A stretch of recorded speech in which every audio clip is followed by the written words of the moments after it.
Please అక్క, చిన్న బిడ్డలు ఉన్నారక్క, మేము కావాలని చేయలేదక్క. మీ బిడ్డ ఎవరో కూడా నాకు తెలియదు అక్క. భయపడిపోయినాం. మేము ఇంకేం చేయలేకపోయినాం. తర్వాత మీరు చెప్పాలి కదండి, ఇలా జరిగింది, ఇలా అయింది. నాకు ఆ బిడ్డని అంత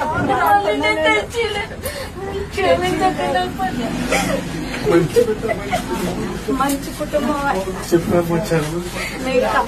మాకు అలానే కాదు. మా బిడ్డని ఇలా ఇది చేశారు, చేసి కూడా చెప్పలేదే అనేది నా బాధ.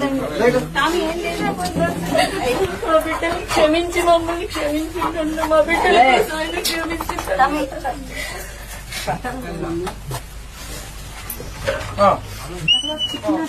చెప్పాలి కదా.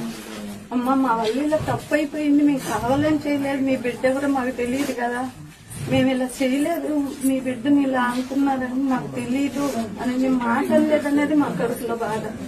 అందుకని నా బిడ్డ మీద మాట ఇలా నిందొచ్చింది అన్నది నాకు ఇంకా బాధ. నా బిడ్డ పోయి కూడా ఇది చేసుకుని కూడా ఇంత బాధపడతా ఇట్లా ఉన్నామంటే ఇంకా మా పిల్లలంటే పెద్దోళ్ళు ఎవరు లేరు. అందరూ మేమిద్దరు ప్రేమించి పెళ్లి చేసుకున్నాం. మమ్మల్ని ఎవరు చూడట్లేదు. మేమిద్దరు రూపాయలు సంపాదించుకొని తిని పిల్లల్ని బతికించుకుంటున్నాం. చెయ్యాలనే ఆలోచన మాకు లేదండి. మాకు బిడ్డలు, మాకు ఇలా జరిగింది మా బాబుకు అనే బాధే, కానీ మాకు ఒకరి బిడ్డలు అన్యాయం చేయాలని మాకు లేదు, ఏనాడు లేదు ఆ ఆలోచన. అది ఎందుకని ఎవరు ఎత్తుకొని నా బిడ్డ ఏమి ఎత్తుకొని పోయాడు అసలు.